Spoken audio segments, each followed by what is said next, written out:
TGIF, everyone. Welcome to the Hammer Fist podcast. We are live courtesy of MMA Fight Pass and also live right here at Spike and Rail in Selma, California. Shout out to them for opening the doors for us. Visalia MMA gear out there in Visalia. Eddie Aguirre, go out there and check out all your stuff for all your combat needs, or shirt, or well, no, I didn't get this from him, but you know what I'm talking about. But anyways, also Onacar out there in Fresno. Mention Onacar, and they will give you a full tank of gas. Don't mention them, but mention us. I'll get it right. It's Friday. Shout out to our co-host Bailey Silvera right here, and JG James is in the house, man. Hey. Big fight weekend coming up, man. Triple G's back on in the canvas tomorrow. UFC, that card, good card tomorrow. I think Combates is going on tonight. Also, Invicta, I think, is tonight as well. So the whole weekend of cards, we're going to talk about everything. Who wants to start? Well, I might as well start with the UFC. Yeah, go ahead. You got Donald Cerrone fighting. Yeah, that right there should be the main event. I completely agree. Even though there are other titles, I think that should be. I agree. I mean, you got to look at the draw. I mean, I like Cejudo. He's a great guy, very talented, but he's not Cowboy and he's not El Cucuy. He's not as exciting. No. Yeah. And the same thing with Moraes too. Yeah, Moraes. I mean, who do you think's going to win that belt, or who can retain that belt? You know, that's a hard one to call. I like to see Henry, but he's got a big dome in Moraes, man. He don't waste time, man. That guy, he hasn't fought that long in the UFC, and he doesn't take that much time either. If it goes beyond a certain point, I think Cejudo retains. Yeah. I agree there. I would like to see Moraes take the belt, just because he seems a little bit more hungry. Man. A little more hungry, you know. He's got a lot to gain from this. I mean, going into this, not many people really knew who he was. I mean, they should, but not everyone did. Not only casual fans, and everyone knows who Cejudo is now, especially after the whole TJ Dillashaw thing. And I mean, we saw him at weigh-ins with the crown, and this guy definitely thinks very high. Yeah, very highly of himself. I seen one of those little deals that now we know Dana White has somebody he hates more than Tyron Woodley. He's looking absolutely jacked, though. I mean, he shared a picture on Instagram. He's shredded, and I've never seen that from a 125er like that. I just hope, I'm just going to hope and pray that it's all on the up and up. Yeah. That's the last thing I want to see at this stage. I got you. Jessica I gets an opportunity, man. I mean, that they say that is the biggest underdog. I think it ties with, I can't remember who else it said, but a plus 782, I think, to do that. But hey, she's have the opportunity. She obviously earned that right too. So anything's possible. Like they said, impossible is just an opportunity. So it could happen. Especially in combat sports, we learned that last weekend with Anthony Joshua and Ruiz Jr. Crazy. Oh, man. Don't count the underdogs out in 2019, guys. Right, represent. That's the new big thing, man. Is that Butterbean? Bring back Butterbean. But no, not him. Somebody else, just not him. Our own Butter, Van Palacio. No, that's June 15th. Van goes back in the cage, actually up north and at Dragon House, and also Big Al Gonzalez will be on that card too. So that's another place. If you're in the area, if you're in that area, take it up. And then, of course, at the end of the month, 559 Fights comes right back to Visalia. 3 title bouts. We hear there may be another one by the next podcast. But no, that card is going to be loaded. There's a lot of anticipation. 2 women, I believe, belts. So that's going to be pretty good. But back to that Cerrone and El Cucuy. I mean, these guys, Conor said the winner, he wants to entertain the winner. So we'll see if that's what it takes to get him back. They need it. The UFC needs Conor right now. They need that big to draw. Spike it. They do, because now, if you're looking at the top players, the pay-per-view kings and queens, no one does it like Connor. Not right now. There's no one that's remotely near where he's at for that draw. I mean, there's a lot of big names, but Connor has this unique ability of creating new fans. I mean, my grandmother... Whether you like him or hate him. My grandmother, she's in her 80s, and she talks about Conor McGregor. She didn't know who this guy was, you know, and that should tell you something right there. Yeah. We need him back, you know, whether you love him or hate him. You can either see him win or get his butt kicked. Either way, we need him back. And I personally think a Cowboy McGregor fight is the one that I want to see. I mean, I love Tony Ferguson. He's a great guy, but Cowboy and McGregor, Bud Light versus Proper 12. Oh, that'd be awesome. Ireland versus America. There you go. Yeah, I could see that. That'd be perfect, man. That's assuming, though, that Cowboy takes it this weekend. And I'm hoping. I mean, personally, I'd like to see him. Yeah, I'd like to see him. But I was thinking about that on the way here. I don't know, man. There's just something saying that road is kind of like catching up to him. Yeah. Right. You know, he's took a lot of wars in a real short period of time, and just a matter of time. You know, El Cucuy, that's not the guy to. Still a tough test. But hey, you know, anything can happen. If Cerrone gets him hurt, he can finish him. I agree. You know, the thing with Ferguson, he's a very unique guy. His training methods are unique, to say the least, and his fighting style is very unique. And I think if anyone can kind of put this current trajectory that Cerrone's on at risk, it's going to be Ferguson. He's just that very unpredictable fighter. You don't really know what to expect. I just hope that everything's okay upstairs after a lot of the personal problems he's been having. The last thing I want is him to go into this with any issues on the home front, because you know that's a huge factor into these fights. And Cowboy being a real true warrior in the sense he doesn't want to fight anyone unless they're at 100% either. Yeah, and this is at 155. So Cowboy's been going to war at 170, so 155. You know, and see if anything has an effect as far as the weight cut, because his body kind of settled now that he's a little bit older too. Maybe he had to lay off the Bud Light. Yeah. I don't see that happening. I think you heard it here first. If he wins tomorrow, he's going to do another shoey like he did when he was in Australia. He's going to do it. That'll be. That's disgusting. It depends whose it is now. But what else, man? Let's talk about. I didn't get a chance to look at anything on the Invicta card. What was coming on? I just know they had their weigh-ins. I can pull that up here and we can kind of look at that. We're gonna go and check it out.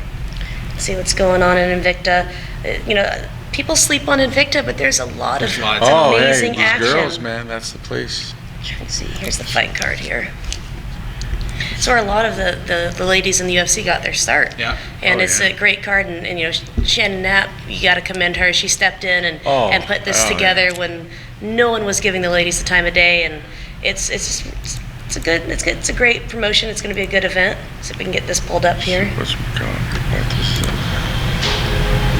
Doesn't really seem to want to open on that page. I think they're having a problem on their site, but that's okay. Just do a quick little Google search here.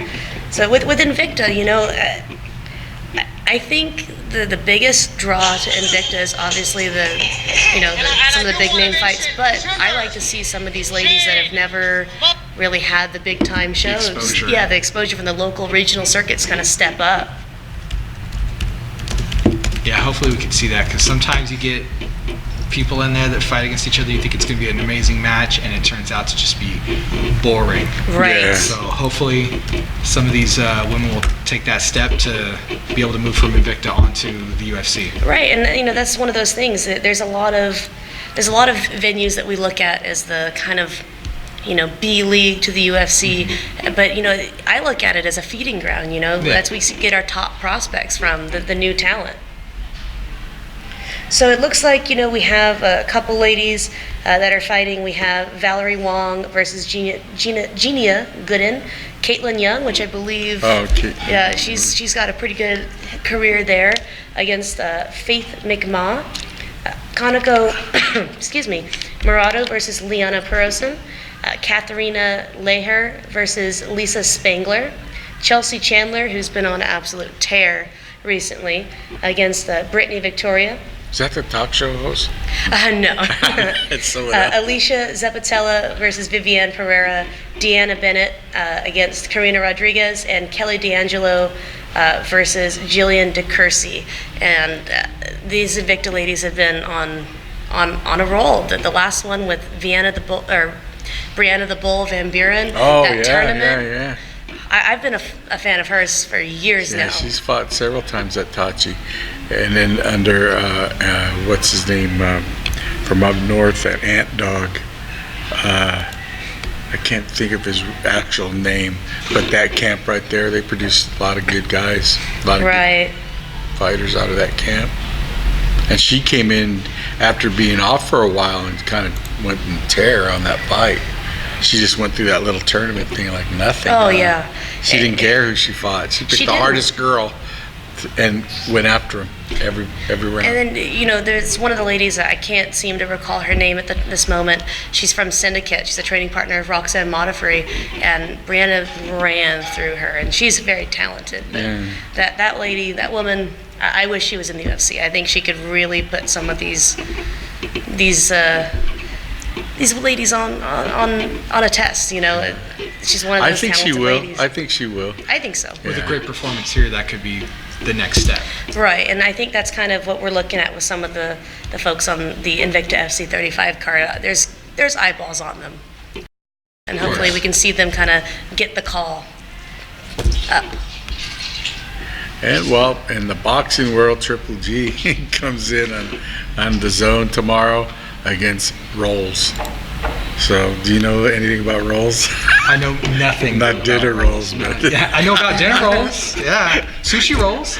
But not this all guy. these guys, these top billing boxers, going, switching over to the Zone, man. Where are they getting all this money to help these guys? Investors, switch. I guess something. But yeah, and these fights have been pretty good that they put on. A couple of them. They're taking over the pay-per-view. Yeah. And it just like we look at the UFC, everything goes through ESPN, and I know a lot of people are complaining. I don't like the setup personally. Yeah. I wish they would just incorporate the UFC Fight Pass platform with the ESPN Plus streaming service, because no one wants to. I mean, the whole thing is impulse buys, right? You're at the grocery store, you get that beef jerky, that stick of gum just because it's there. You don't need it, you want it. If you're just sitting at home on a Saturday night, scrolling through the TV guide, and you see UFC 238, Cejudo versus Moraes. Oh, Cejudo, that's the guy. Honey, can we? And then you get that person who's never watched before. You can't do that when you have to first subscribe to a streaming service in order to get the pay-per-view. I think it's a great thing that they're doing. It just needs some fine-tuning. Yeah, because you can, if you have Xfinity, DirecTV, whatever, like you normally would, you can't order it. You got to go through their service. Right, it just or you makes can it go to me. difficult. I'll take care of you. I'll talk you off camera. but no, anyways, yeah, I've heard several things. And then even Eddie was saying, because before every event, he would get the posters, the fight posters, and they told him they're not doing them anymore. Which does make them rare, but it does End make of an them era. Yeah, it really is. What's funny is we're in an age of instant gratification, right? We want something, we can order it. Food gets sent to our door, groceries, Amazon, I can go on my phone and do anything, but I still have to go through multiple doors to get to my fights. Yeah.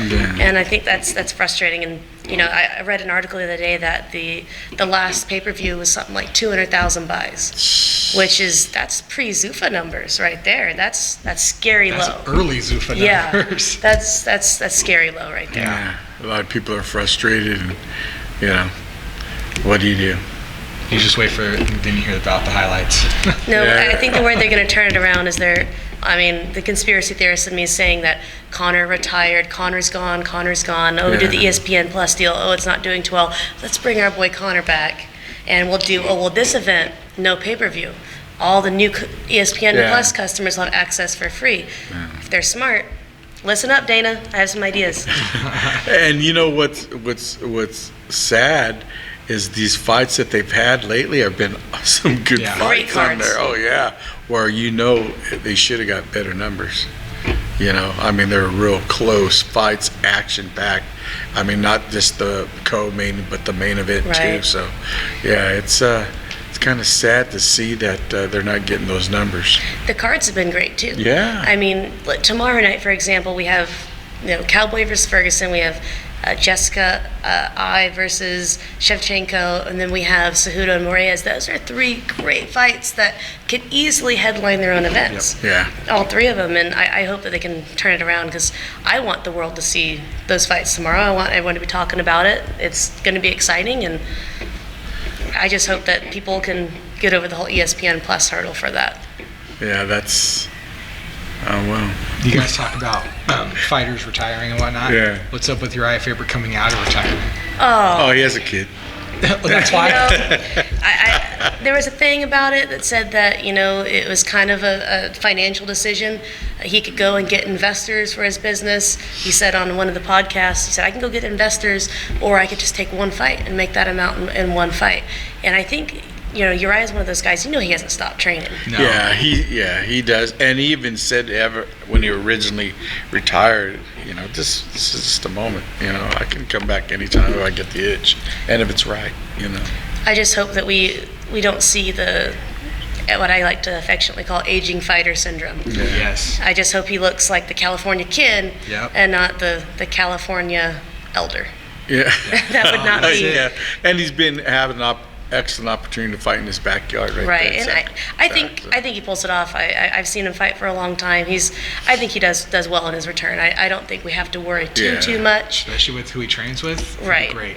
Yeah, I don't think we have to worry too much. Speaking of retirements, we had Alexander Gustafsson, Nick Hine, and Jimmy. I can't pronounce his last name too well, so I'm just gonna call him Jimmy. Jimmy M. That all retired. Manawa. There it is. Yeah. Manawa. Yeah, that's a chunk right there, man. Gustafsson surprised me. But Yeah, I didn't expect that, man. I was watching that fight because it was early in the morning. I was watching that fight. Well, theirs wasn't early morning, but I was watching it, and he was mounted and he was striking him. I thought, oh shoot, he's taking Smith out. And then next thing I knew, I went and did something, came back. Smith raised his hand. I go, did he knock him out? He just wanted a decision. I think that for him, it's boils down to if he still has it in him mentally. And he even said, he's like, this is it. And he admitted, I can't believe I lost again. And kind of boils down to the top contender guy or gal that just can't recover from a loss. We saw that with Rose. Yeah. We've seen that with Ronda. We've seen that with a lot of people. And unfortunately, I think that kind of struck Gustafsson as well. And that's unfortunate. He's a really talented guy. And the only thing, and we discussed this at my gym, some of my guys were talking about it, they said they weren't sure if they saw him grow enough between fights. And I think that's probably a good point, and if he's thinking that too, then that's how he made the right call. Yeah, that's true too. That definitely makes sense. So, shout out to Enoch, man, getting that 559 fight strap. That was, there was a lot of excitement in the air that night. That was a great fight. A lot of fights. There were even short notice fights, I heard. So, but we'll get into that some other time. But anyways, I got a chance to see a little bit of it. Some of the clips that people had on there. It was a back and forth fight. It was a great fight. Vince is definitely a really game fighter. Enoch is a buddy of mine, but I saw it really close coming into the third. I would have given him a round apiece at that point. And although I would say that I definitely think that Enoch had the clear edge going into the third round. But, the first round, they both had a lot of good striking exchanges, really well. Both defended some takedowns. Enoch got a nice one and then landed right into Vince's guard. His neck was exposed, and that looked tight at first. Everyone was a little worried that was in the crowd over on the section I was in. We were sitting by a lot of his family members and friends, and he kind of was there for a while, and I think he might have burned out his arms when he was trying to get Enoch in that choke. Second round, came out swinging.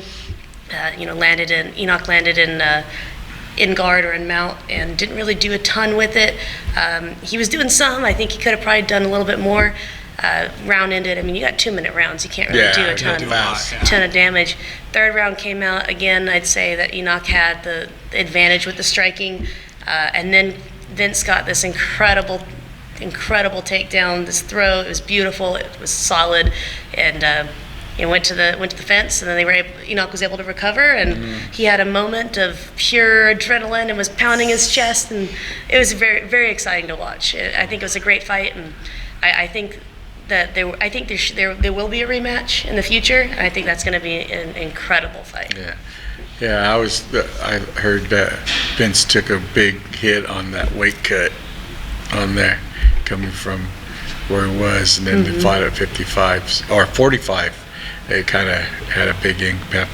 He looked good, though. He looked good. He looked solid and strong. They both looked pretty fresh towards the end. I'd say Enoch probably looked just a little fresher, but I don't think we're ever really going to see him gas in the amateur circuit. It looked close, but from what I watched, it was back and forth. It was a great fight. It's like, wow, how in the heck do you judge that fight? Because it seemed close from what I seen. I told my husband, we were there, I turned to him at the end, I said, wouldn't want to judge that. I said, It's a great fight. I know I'm probably a little biased from what I saw, because you see, when you're on one side of it and you hear the cheers, you tend to see it a little bit differently. But it was a great fight, and I could definitely see both of those guys being someone that we are talking about headlining a pay-per-view card in the future. They both have that tenacity. And I think it'd be great for the Valley to have some new guys as they go pro that get the call. Oh, yeah. I could see both of those guys. Got a big support. Everybody see him, all these write-ups for him and everything like that. Big support from Kalinga, his city, and gave him a key and the whole shot. Really cool. That's awesome. That's pretty good, especially from guys, at this level. Right. To be able to do that, a lot of incentive, and then basically where he comes from and his personality, man, I think couldn't have been a better guy. I agree. I think it was really awesome to see the support that some of our amateur fighters are getting. I mean, it wasn't that long ago when all of this was so taboo. No one wanted anything to do with it. Didn't have anything going aside from the professional circuit. Now we have a really amazing amateur circuit here in California, and the support that these guys are getting, it's phenomenal. It just makes me happy that we're all a part of that. Yeah. It's finally starting to develop and turn into something. Right, it's rather great. than just being niche. That's how it is. And then a lot of good product coming out of there too, man. A lot of these guys, when they leave and they transition to the pro level, a lot of these guys, you think that they're years ahead from what they're showing you, and realize, God, they don't have a lot of experience, but they've advanced a lot. Right. It's all good for the sport, all of it. Heck yeah. So what's new at the Valley Fight Club? Well, we've got a couple guys that are preparing for fights up at Bay Area Combat on the 22nd of June. We have Marcus Blevins. He's coming off of a TKO win at Valley Fight Series. He has experience in boxing and Muay Thai, finally kind of making that jump to MMA. He's fighting Hat Calling. At Bay Area Combat. I watched that fight with Calling and Renault, and I said to myself, I know Marcus is going to be fighting one of those guys coming up soon, and that's going to be a great one. Sterling Ingram, also, he's one of my guys, undefeated in MMA and boxing. He's going to be fighting Brandon Bolden from Bay Area MMA. Tough gym, they have really good ground up there from Half Gracie. I believe his opponent's a blue belt. It's going to be a really good fight on the feet and on the canvas. And then Ryan Ballin, who wasn't able to fight on the last VFS card last minute, he's going to be fighting Ryan Roseman. So a nice Ryan versus Ryan battle up north. And we're actually doing a raffle to kind of help support trip costs up there, because it's Napa Valley. That's expensive. You guys are going to take the wine tour? I might afterwards. I might afterwards, but we actually are doing a little bit of a raffle. We're raffling off up to 6 months of free training for a $10 donation. Oh, wow. So that's pretty cool. I'm trying to raise some money to help support the guys, because, at the amateur level, you're not getting paid, and that's coming out of your own pocket. And with that same weekend, there's 2 or 3 other fight cards going on in the Bay. There's the NASCAR event. There's like 2 concerts, and there's the Raiders training camp. So there's going to be a lot of bodies up there. Hotels are getting booked up fast, but I think it's going to be a really good event. Steve, the promoter, is a real nice guy. Great job on matchup. So shout out to Steve if you're watching. All right. Great job. It's going to be a good event. That's got what to we get have some of going those on. guys on the show, man, if we can. Anytime. Or even just like a call in. Oh, for sure. For your guys, as well as some of the guys they might have up there. For sure. Or the promoter can call in. Yeah. You know, we could try to set something up like that. I think that'd be good. I mean, we get so much here. We've done it with Stockton, with the beatdown. Yeah, there's no reason why we can't do it, you know, with some other ones. Right. So,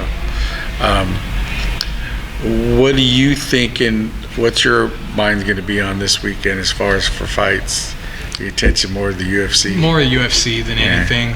I mean, there's so much going on, but probably UFC since that's the big dog right there. Yeah. What about you, man? You're into the Comic-Con type stuff. Dude, there's always something going on. I was going to say, every weekend, I know here, Tulare is there. supposed to be having something. I don't know if it's later on this month. Or I have something no like idea. That. I tagged There's you. in it. always something going on though. But yeah, that with all the new stuff that's coming out, it's got to be back on fire again. You know, with all with the San Diego Comic-Con coming Yeah. up, but they've that's changed quite a bit since I used to go. I heard, God, my cousin is into that, and he goes, and then he said, yeah, man, he goes, we had to raise some money so I can go, and I go, raise some money?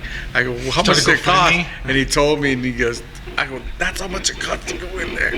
Yeah. But he gets all into that, man, dresses up and I don't do does that. all that Too stuff. cheap I was for like, that. no way, man. I'm too cheap I and too wouldn't mind lazy. going to, but no way. I would dress in stuff like that, like Spock or some Yeah. Chewbacca or something. It's just these people. Hey, that's what they're into. So more power to them. But those things make a lot of money, man. If you do it Lot of right, buck- yeah, they do. Oh my gosh. But you ever consider doing one here? They've done them here, but it's such a splintered group. Like there's so much that everyone's like so many different things that everyone's into that if you have it focused on more of a certain idea, it won't necessarily be as Like big. you say, it's Star Trek. Like that's too narrow. Oh, You have to okay. expand You it. gotta expand it. Yeah. What would be one of your ideas if you did? It would just be an overall like Just pop culture everything, type yeah, convention instead of Cater to just- everybody. Yeah. Yeah. That would be the best thing to do. You know, I'm looking at the camo event page here and for June, and June is stacked from IFS 44 going on today, right now as we're speaking. Dragon House on the 15th, Bay Area Combat on the 22nd, 209 Beatdown also on the 15th. We have Knockout Promotions on the 22nd, King of the Cage on the 22nd. Wow. We have the Roy Engelbrecht Promotions at the San Diego Fair on the 23rd, and then of course here in our backyard, 559 Fights on the 29th. Wow. Busy Yeah. month. It's crazy. Busy, man. And a bunch of really good, really large scale promotions. There are going to be some great fights. That's crazy. I mean, it's just like every week you can find in Something. your location, your area. Go and support the sport, man. As long as you There's guys every continue to do that. opportunity to. Yeah. And then now where a lot of the kids are out and you're traveling summer vacation or whatever you do, I'm sure in the area next to you, they might be able to pick up a fight somewhere. And there's no better way to support the sport than a rear end and a seat. You know, you can talk about it all you want. You can share it on Facebook. You can post about it, hashtag this and that. But when you're there in person, you're supporting not just the fighters, but the Yeah, promotion. And yeah. when you're there in person, you're buying beer, you're buying nachos. That's what helps these promoters keep putting their events on. You know, we're all so grateful there's so many events, right? But many people don't understand how much goes into it and how expensive they are to put on. And you know, I'm just grateful there's so many to choose from.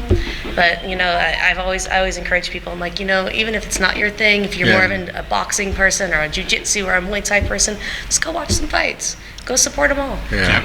Oh yeah, heck yeah. And when you're there, you know, a lot of people, I'm not into that. And then when you go, those are the people that are, oh, dude, this is Yes. They get fully yeah, they're the engulfed ones that into are it. like, what Yeah. happened? They're the guys and the gals that are sitting there screaming their heads off. Yeah. I remember I took a friend of mine years ago when I was a kid to one of the fights out of the Palace when it was WEC days, and she was like not into any of it. She only went because there was going to be cute guys there. That's what she said.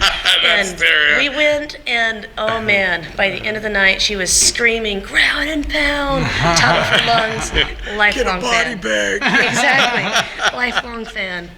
Oh man, yeah, and it is. It's like that, man. It's like that. That's how you get the casual fan into it. Just Right. take them to a live event, they're hooked for life. You know, we always talk about, oh, casual's this and casual's that, but one thing you have to give credit to the casual fans is that they're the ones that are making our favorite fighters the big names. Yeah. Because we've been watching Cowboy and Ferguson and all these guys the for early years. days, yeah. For years, right? But now with every year when there's new eyeballs on them, everything gets bigger and bigger. It's just more info about the sport. It's kind of like, I'm not going to compare it to, NFL and things like that because everyone knows about football. Yeah. But imagine if they didn't. That's what we're experiencing with MMA right now.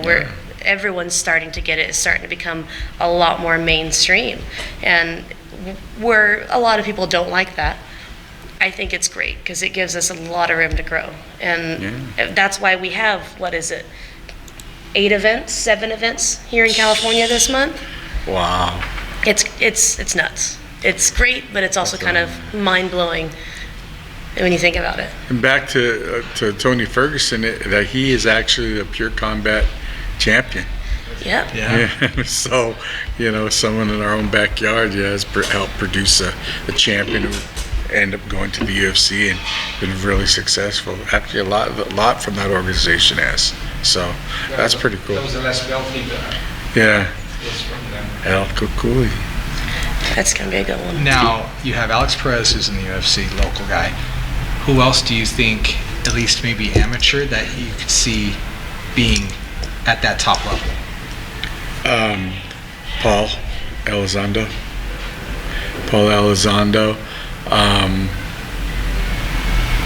I could see Enoch if he stays on with the group that he's training with right now, which it looks like he will. He has a lot of respect for him, and then his head's in the right place, which you got to be. They're kind of, him and Paul kind of mindsets are like the same. So him.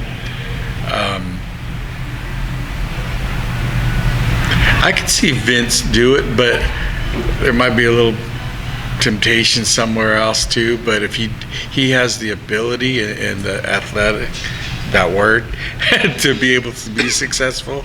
Obviously, he's been wrestling since he was 5, so he does have that mindset.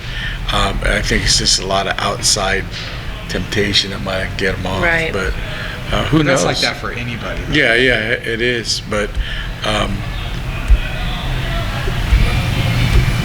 hopefully, Big Al Gonzalez, I like to see do something good. He seems to be on the right track. Yeah, he's a real good guy, and he works hard.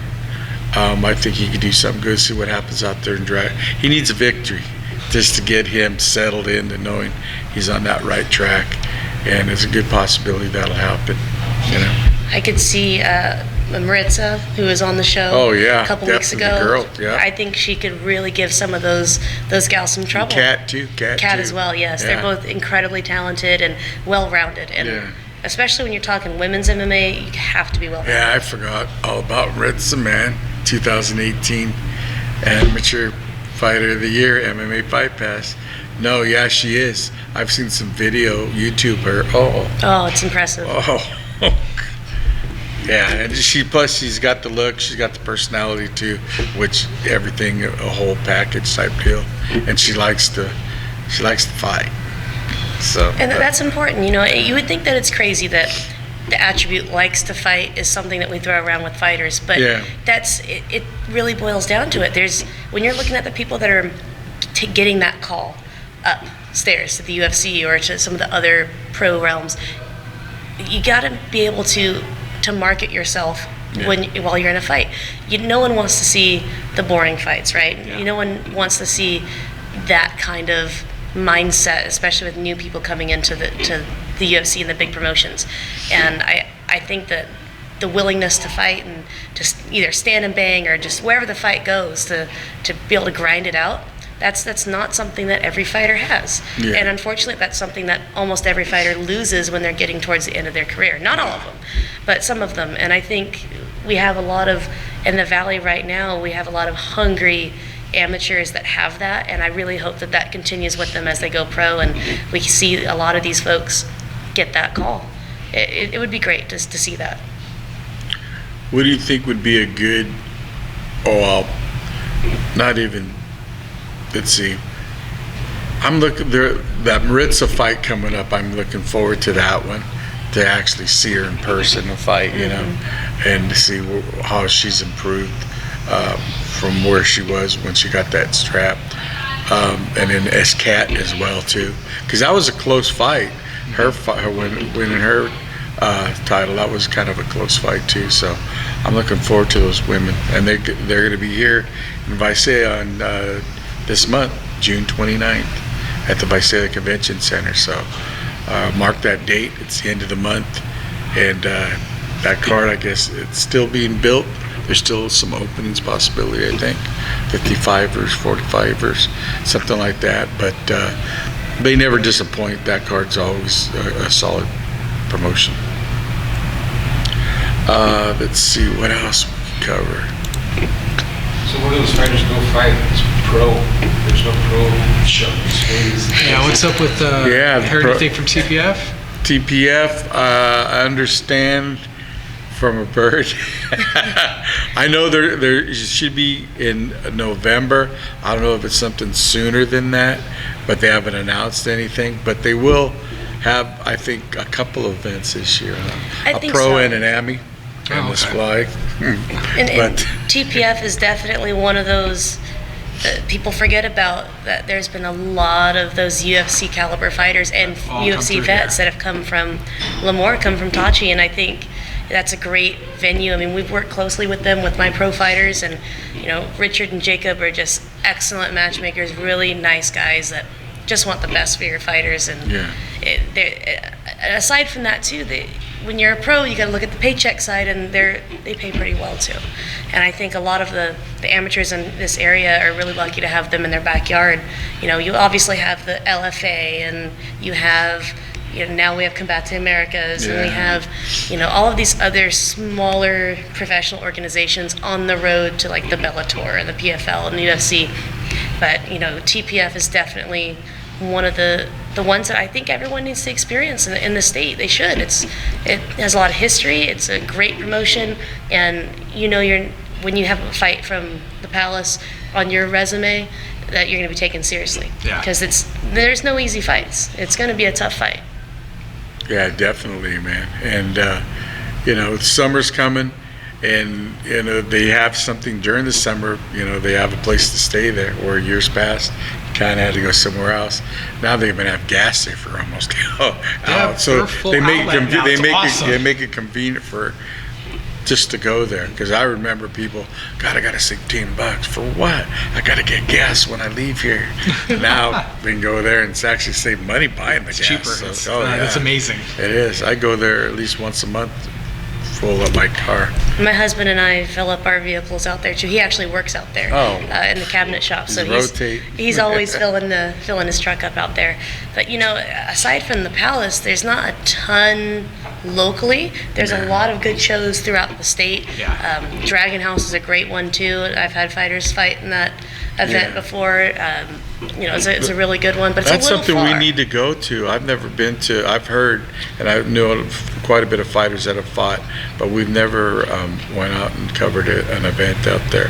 June 15th. It's a great June event. 15. Great event with great promoters right there. Right on. Now, with the lack of Tachi Palace, do you think there could be a promotion that could come in locally and become a big professional? You know, promotion? I think they could. I think they could. It's the only real place in the area is going to be Fresno, for them to have a big Central enough location. Yeah, a big enough venue that's central. I think someone could come in, and I think they could do really well. But it's going to have to be someone already established. Yeah, someone consistent too. Yeah, I don't think Yeah. it's going to be someone like Joe Schmo can come in and just create a whole brand new organization. It's going to have to be Yeah. someone who's either already been doing fights elsewhere in the state or elsewhere in the nation at the professional level, or amateur promoter from either out of state or within state that wants to add in the pro element, because you know, we have that acumen from the Palace of having really legit tough fights, and Valley fighters, you know, we don't want cans. No one in the Valley wants to fight a can, and you want legit promotions and good paycheck, and I think they could. I mean, I can't think of anyone that would, but hypothetically I think they could, and obviously the more the merrier in the Valley. Yeah, there's speaking of some fighters in the valley and fighters, I won't say, well, kind of you want to say in the past, but someone that's made it to the big show.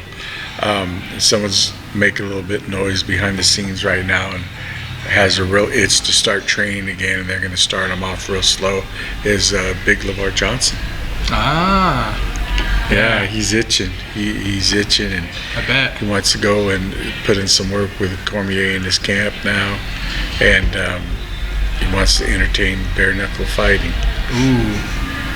I think he'd be really good at that since he's mostly a stand-up That's what he's fighter. yeah. So him and that, I think he'd be great. What are your thoughts on the Bare Knuckle FC?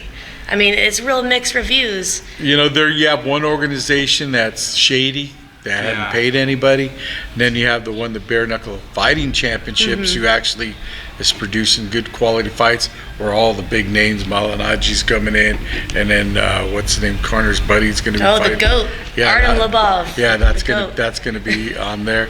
We had JC Yamaset fought in that against And Rocky, can't forget about Rocky. Rocky Molina, and actually Rocky's doing an exhibition, I think, Yeah, tonight or something like that. tonight or tomorrow or something like that in Ensenada. He's doing something out there. I don't think it's a bad thing to do, but yet I think the life of a fighter in that kind Oh, it's is Yeah. a lot shorter. A lot of shelf a life. lot of people are you know, when you tell them that, you know, there's fighters I've talked to about it and asked them, hey, you ever can, he goes, I don't know, dude. He goes, I still feel like I'm young, you know, I don't want to do that. It's all till here. Everybody thinks Yeah. if you're on the downside, then you could be doing that. You but know- that's how it all started, though. Yeah. Bare knuckle. I've heard a couple arguments, and one of my guys at the gym, he's very strongly against it, which surprises me because he's all things fighting. But he was saying that, you know, we've worked really hard to kind of make MMA more widely accepted and more More legitimate. mainstream, and now we have a promotion coming in, and even though it's boxing, with MMA stars doing stuff bare knuckle, and he kind of feels like it's kind of a slide back a little bit, which I can kind of see that point Yeah, of I'm view. sure there's some people too. Yeah. But I think it's interesting, and if there's people willing to fight, and there's a venue at which they can do that, you're going to have people watching. I'd go to Yeah, watch. there's Oh, I would interest. go. Oh, heck yeah. I would but- too. I would totally go. So send us some tickets. We'll be there Yeah, immediately. yeah. Or press passes. We'll There cover you it. go. We'll do a podcast there. I think it's cool. It's interesting to say the least, and you know we're only going to see more innovations like that, kind of as the years go by. We'll see similar things that coming out of Japan, I'm sure. Do you think we'll ever see? Pride rules. Oh, that'd be awesome. I miss Pride. But do you Bare think knuckle we would Pride ever see rules. something like from, was it Russia or somewhere Oh, overseas yeah. where it's like tag team fighting? Like, Probably in Dubai or team something. fighting. You know- Dubai. Probably in Dubai. yeah, it's They still pay over for there. all that The kind of only stuff. way I see that happening, not in the States, that'll never happen Yeah, I here, agree with is that. like if you were to, you can't just take like John Smith and his buddies. It's going to have to be like American Top Team versus AKA. Like the actual teams. Yeah. Like take it literally in the sense of tag team. Aside Yeah. from that, I don't see it catching on too well. I mean, I could be wrong. 5 years from now, I could look back and be kicking myself. But I think unless you actually take it literally and take like the big names like in the teams, then I don't see that. Yeah, I do agree with that. I just want to pick your guys' Yeah. brains. What about Pro Fight League, man? They're putting on some good fights. The PFL, I mean, and then yeah. the high dollars, that money that they're producing. I love the format. Yeah, they put out some good. I watch it. I like the content. The quality of their broadcast is awesome, man, and clean. And all the fights have been pretty good. I like the format. I like the point system. I think it's interesting. I don't see it becoming the norm, No, but I do think it's pretty interesting, and it's smart. Do you think it's a good alternative? I think so. I mean, if you've got people that maybe have been in the pro game, I think you should at least be in the program for a little while before you kind of go that realm.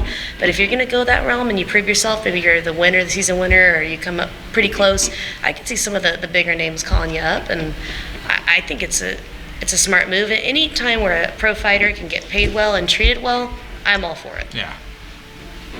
Now, Combat Tees America has done the one-night tournament, but they have specific rules for it.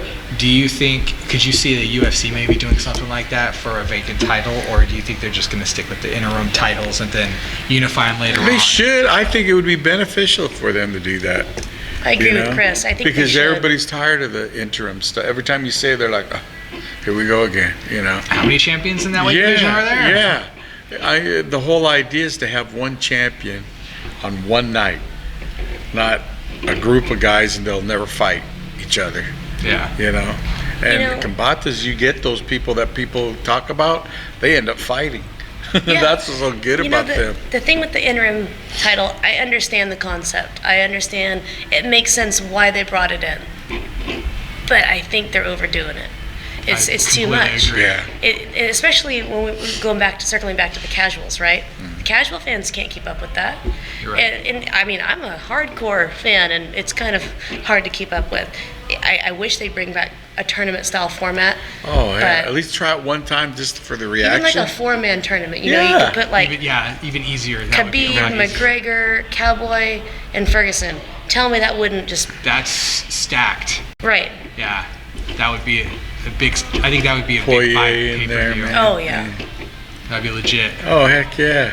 I mean, and if it don't work out, then hey, you know, we got to try. But they were the ones that did it first. Yeah. So why not, Why not go try it back? again? And why Campbell does that? Because he was the one that originated that stuff first. And that's why it's so successful. And they're going to do it again this year. They're going to do it again. They do it once every year, you know? So, That giant trophy that they had. yeah. And as we're getting towards the end of the World Cup, and usually at the end of the World Cup, they have Combat, well, what is it? What's the Combat Cup? So basically, it's the same equivalent to that. And hopefully, it'll do it here again. That'd be That's awesome. cool. That was a really great That was- promotion that came through. And Yeah. the way they had everything set up was awesome. Yeah, and everything went so smooth, man. Yeah. And on a live show, to see something like that, oh my God. And that was only the second time they've done it. Yeah. So it's like, I'm excited to see what's next for them. August 11th, they're doing the first one. I thought it was the second. Or August something. Yeah, Come on. August 2nd, we'll be back and understand Z will be on the card, Zoila, which it's a right decision versus Stockton. I like it's better to see her here in Fresno. And Bigger venue. I'm excited to see who her opponent's going to be Yeah. Same here. and get some of these other local guys. I'm sure we'll see Big Al should be able to- Big Al on there. We'll probably end up seeing Paul on there. They like Paul. Paul's been producing good. So, and who knows? I mean, by then, a couple months, some of these amateurs can transition, and they like to give the opportunities first. So, That would be a great place for some of the local folks that have a couple fights, maybe a championship belt or two, Yeah. to make that transition. I think that's Yeah. a great opportunity, especially when we don't have much of anything else that we are go. aware of yet Yeah. going on here in the valley, because there's a huge hometown advantage. You know, even if it boils down to sleeping in your own bed the night before the fight, so what? that's worth it. That's awesome. It's way worth it. And it's expensive to travel. It's expensive to fight out of the area. But by that same token, I'm always telling my guys, I want you to get as much experience out of the area as possible, because very rarely are you going to have the opportunity as a professional To fight to at home. only fight at home. Yeah. And I think that's a big mistake a lot of people make. You know, they only fight in their own backyard. They never, as an amateur, will travel too far. You need to be at least a couple hours away from home, because that weighs on your mind as a pro, and you don't want your pro debut to be tarnished because, oh, well, the hotel bed was kind of uncomfortable, or this and that, or grandma didn't come watch you fight. You know, it's important. You need that experience, and you should do it early on in your amateur career when it's not as important. Yeah, that's true too. You get a little experience and stuff like that too. There's people that have done it at the pro level and things just didn't work out for them. They didn't realize how much that affected them. It's different, you know, and I think it's important to experience a few times at least. And, you know, we love to talk about how great our Valley MMA scene is, and it really is, but, you know, it's important that they kind of experience a little bit elsewhere too. Yeah. Oh yeah, big shout out June 22nd, up in Northern California, Pure Combat is back, and I guess there's probably about, what I understand, probably going to be another 2 or 3 more shows by the end of the year.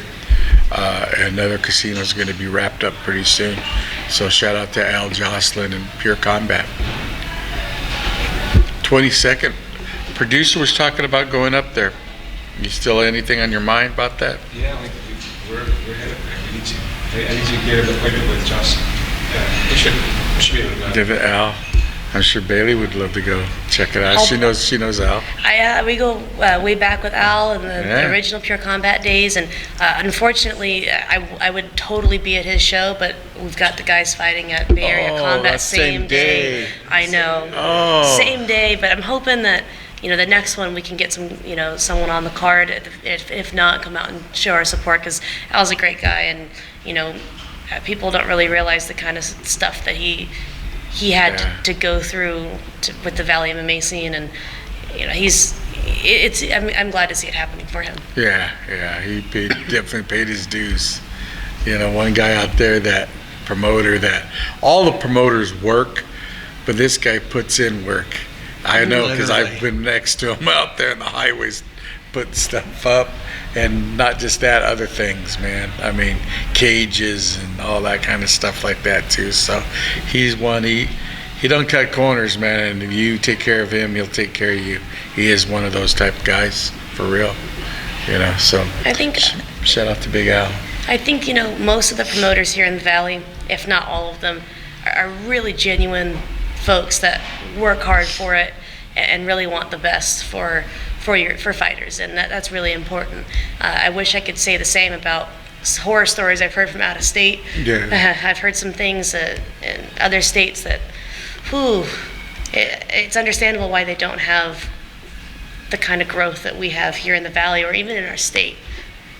Have you guys had anybody fight out of state yet? Not in a long time. It's been a while, it's hard, especially at the level that we're at. We're not American top team. We've been around a long time, but that doesn't always equate to being able to do that, unfortunately.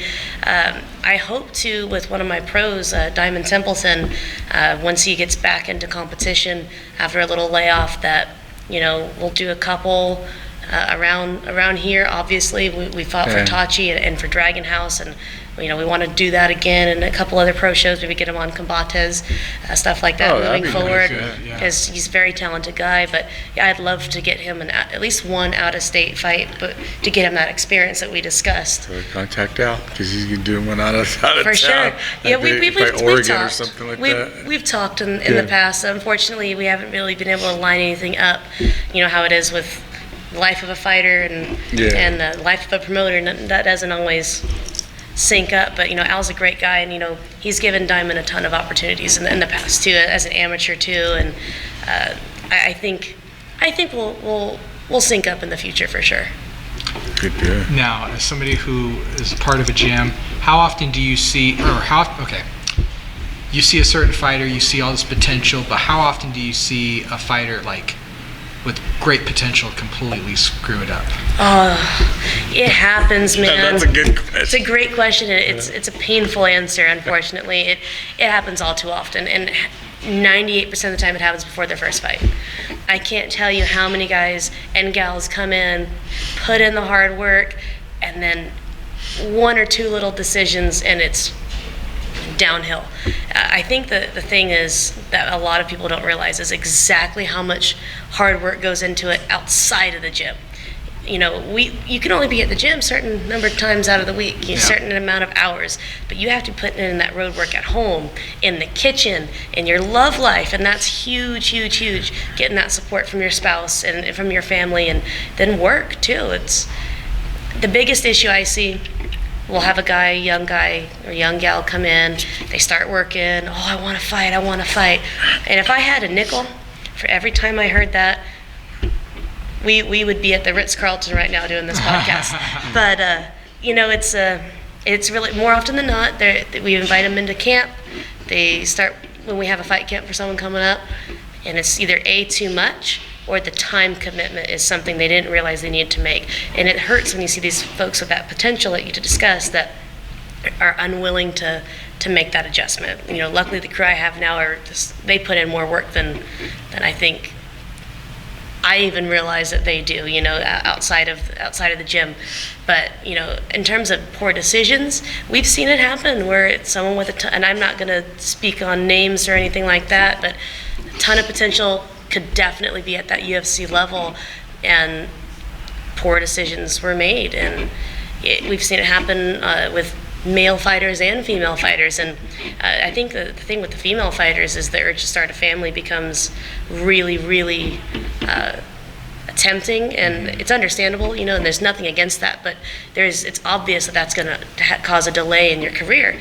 And in the fight game, if you're out of the game for more than 2 years, you're pretty much out of the game forever. Yeah. And you see that with people that violate the law too. There's a lot of fighters that from other gyms that, you know, I've heard about throughout the years that could really do something with it, and they just can't get it together. But unfortunately, it's frequent, you know. But that's why the caliber of fighters that you see going into a lot of these amateur shows is constantly increasing. Because it's the ones that are willing to put in the work and that are willing to do other things. Like I remember years ago, you go to some of the amateur fights, and you know there'd be some good fights, and then there'd be some not so good fights. But now it doesn't matter who the promoter is, what promotion it is, you're in for a good night of fights. Yeah. And you've got these people that are willing to make that commitment. Have you been on the side of fighters last minute calling fights, not committing to fight, on with their fight? With my fighters, Yeah. that's never an issue in the equation. Awesome. You know, I'm kind of mean when it comes to that, honestly. But that's never an issue, you know, especially with my current group of guys. Making weight's never an issue, and pulling out last minute's never an issue. If there's any chance of anything before it's booked, it's just not going to happen. Right. If it's already booked and God forbid something happens, I mean, it happens. You get hurt, Right. you're going to have to pull out. But some of the reasons that you hear from at least a lot of our opponent camps over the years, that's just not a reason to pull out of a fight. And they know that it's not going to be supported, and they're going to have to talk to me first, and they don't want that to happen. But no, they're a bunch of really good group of guys. They wouldn't do that. But unfortunately, we've been on the receiving end, and one of my guys, Ryan, unfortunately, poor guy, that guy has the absolute worst luck with opponents I have ever seen in my life. We average between 7 to 10 every single time. Jeez. And that's why there's such a big gap between his fights. And he's a great guy. He's probably the nicest fighter on the planet. Super respectful, very humble. I don't know. Have you met Vanderlei Silva? He's very nice. True. But he just has the worst luck. I mean, and it's not like his people are making up excuses. I don't know what happens. It's everything from, you know, deaths in the family the week of the fight, to like career-ending injuries, to immigration issues. I mean, everything. This poor guy. Right. And so, like, when we book him a fight, he's just like, I'll say, hey, Brian, we have this guy. Here's the information. He'll say, I really don't care as long as he's going to be there. As long as he shows up. Exactly. And unfortunately, you know, it happens. And I think that something that Camo should do is like Tapology does, has the canceled bouts. I think they should put some of the fighters on blast. I think they should have I on their think that'd be page, tremendous. you know, canceled bout due to either injury or a canceled bout due to unverified reason. If it's an unverified reason, like, okay, it's not like a medical thing. It wasn't because you had a death in the family. Yeah. It was just, oh, well, you know, my car, it wouldn't. Excuse. Yeah. I think it should be on there, because it's bad for the promoters and it's bad for the fighters. And you have poor guys like Ryan who are sitting there like, oh, I actually have a fight. I actually got a text from him. I actually have a fight, yay. Because he was so excited to have someone that hadn't pulled out. So I think some of the people should kind of either own up to it, be honest with the promoter, say, you know what, I just can't do it. Or Camo should institute something on their website, on their fighter profile that says 7 canceled bouts, 4 injuries, 3 unverified. That way, before a promoter calls that person, they know, okay, I need a backup. You get an idea of what the guy is really about. Right, and you know, it happens. Stuff happens. Maybe your car really did break down. Maybe X, Y, and Z really did happen. And of course, there's legit reasons. But either way, that's going to be an issue for the promoter. It's going to be an issue for the fighter. It's going to be an issue for the event. And I think that would be a really good tool. And I also think the ability to contact the fighters, kind of anonymously. Like they have like the fighter to fighter thing, but I wish they had like a coach to coach feature, like a coach to coach portal. Like you could register as a camo coach and you can list all your fighters and you can kind of contact that coach. Be like, hey, how's Timmy doing? Is Timmy going to be able to make it to the fight? Or that way you have an idea, because I think coaches would be willing to be honest with each other. At least I would. Be like, hey man, this guy so-and-so's got the flu. I don't know what's going to happen, but that would be cool. Yeah, he's having a hard time. He's been sick. Any chance we might be able to move the weight around a little bit? Right. I've done that before. And I think that'd be a great feature. No, but don't you think that might give the other coach the advantage because they know something about your fighter? But his fighter could be in the same situation. A lot of times they are saying, and actually, dude, he's been having problems. So we'll figure out what would be the best. Make these guys work for you could have you could even get it to where it was like preloaded questions. That's true too. Yeah. Like preloaded things, like a topic, like I'm trying to contact you about your fighter, and maybe I want to, like you said, move the weight around. I could just click discuss weight, and then we could then contact the promoter. That way the promoter knows, hey, these two coaches want to talk about weight. I think that'd be a cool feature. Yeah. James, you've been around for a while, covered a lot of fights and stuff like that. What was the most outrageous fighter pullout in the whole time that still sticks in your mind the whole time? A fighter that's pulled out of a fight? Yeah, and you heard the actual reason why. Amateur. Okay. I'm not going to name names, but this guy touted himself as one of the better fighters. He's trained with all these people, but yet never really seemed to fight. Maybe had one or two fights, and then just kept backing out of the rest of his fights. Mm-hmm. He would sell tickets, he would do everything, but just back out of a fight. He just wouldn't fight. I don't know what it was, but I think promoters finally learned, and I think they stopped calling him after a certain point in time. Wow. But they didn't give money refunds, did they? I have no idea about that. If he's making money and selling tickets, I would say keep calling him. Don't fight, dude. You can book someone else in that other fight. I remember back in the WC days, I heard we used to actually have the HDNet interviews at our gym. Mm-hmm. And one of the coaches that was being interviewed was talking, to one of the producers kind of behind the scenes off camera about an opponent pullout. And this is the strangest thing I have ever heard. He had a fighter who was in a motorcycle accident. I'm like, okay, that's normal. And ruptured a testicle. That is the strangest reason I've ever heard. Serious. Was he driving commando? I have no idea. All I know is that 11, 12-year-old me was like, that's disgusting. And that poor guy, I hope he's okay. Oh my God. I would kind of remember that too. It stands out to me, and it sounds like something that would happen to Ryan with one of his opponents, honestly. Oh man. Yeah, I remember one. It was a three-letter initial name, but that was a classic. And it was a WEC, during the WEC days too. Fights would just get well, actually it was a couple of times. One was Itachi, and the earliest first one was the WEC, that a non-moving object took them out. Oh man. Just before airtime. Hey man, crazy things happen all the time.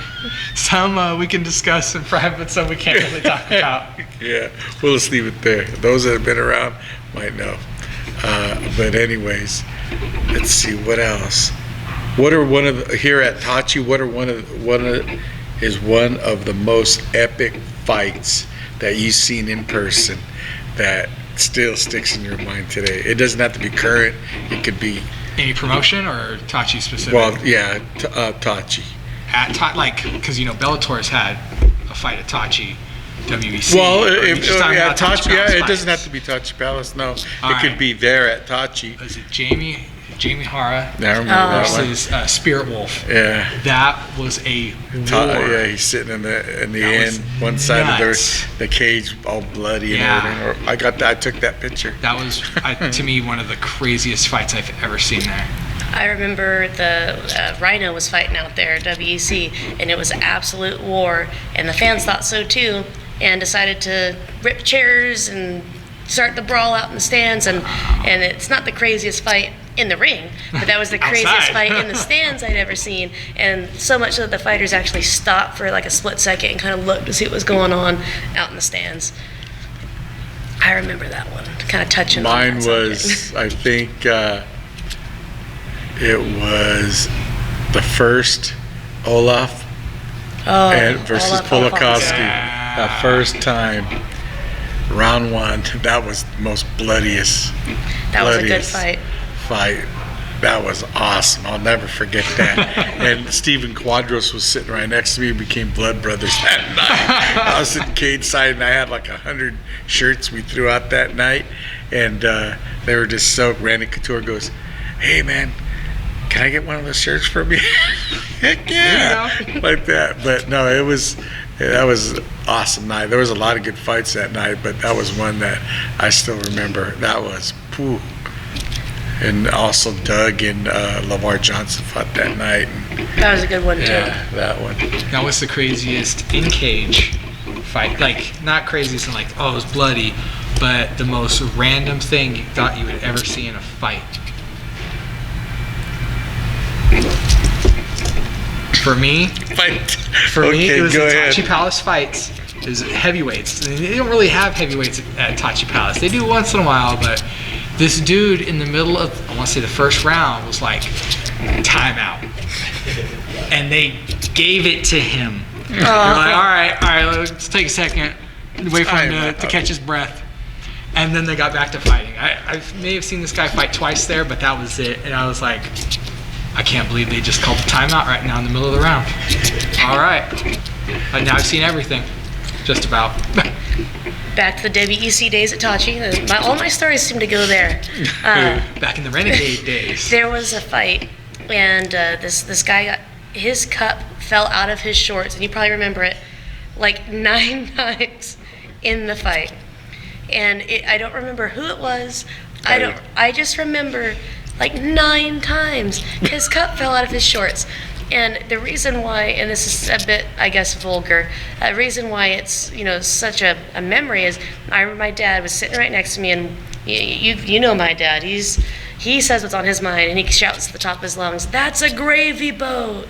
at the top of his lungs about the 6th time it fell out of his shorts. And I have never seen anything like that in my life. I've never seen a wardrobe malfunction of that level. I mean, yeah, there's been a couple slips and people have used the restroom in their shorts, but that was just kind of just one of those random things, and they had to keep stopping me fight. That same guy I seen fight at Gladiator Challenge, and I'm sitting right here cage side with my camera, and he had these like boxing shorts, and everything came out. Oh, Jeff Sherwood looks at me like going, "Is that what I just seen right now?" I go, "Dude, burned my retina." scarred for life, huh? Jeff took the picture, and he said, "I'm deleting it. That's sick." Anthony Fuller, you're never gonna be the same. But anyways, now hey, it was a hell of a day today, man. It's kind of fun. The way that we have everything set up today, where we have our round table and stuff, go out there and just discuss whatever we feel like. I want to go ahead and shout out again right now to the Spike and Rail out here for opening the doors for us. Eddie out there, if I say MMA, Glepler Digital, that keeps us online. Also, Onacar, the home of the $500 down payment. Mention MMA Fight Pass when you're out there, and they'll give you a full tank of gas, but you got to buy a car. I want to shout out to my guest right here. Hey, man, I love having you here.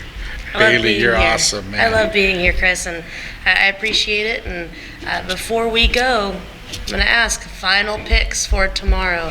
Oh, okay. The person and the method. What do you think? Both. I'm gonna ask both of you guys. Ceruto, decision. Okay. I'll just go with Cerrone. I'll say decision. I can't say that they're going to knock each other out. I'll say decision. That's what I'll go with that. All right. Okay, I'm going to take Mraz knockout. Jessica I is going to get knocked out. But she was bulletproof today, Chris. She was bulletproof. Yeah, I Bulletproof. seen that shirt. I seen that. And then, God, I love Cowboy, but El Cucuy, I think it's going to be a TKO. He's gonna. I don't know if it'll be a knockout, but I think probably maybe a bad cut or something. Yeah. You know? Well, Like, I think they're going to be some good fights. Personally, I think Cerrone takes it. At least I personally hope so. I love Ferguson. I don't know. I think Cerrone takes it. I don't know the method. I'm not going to go as far as to say the method. I think Bullet. I think she takes it. I think TKO or knockout. And I like Cejudo, but I just got a feeling that the underdog bug is going around. I think Moraes is going to take it, and I'm going to agree with James and say by a decision. Yeah. All right, everybody. Appreciate you guys taking the time. Check us out next week here at the Hammer Fist Podcast, brought to you by MMA Fight Pass. This night is a wrap.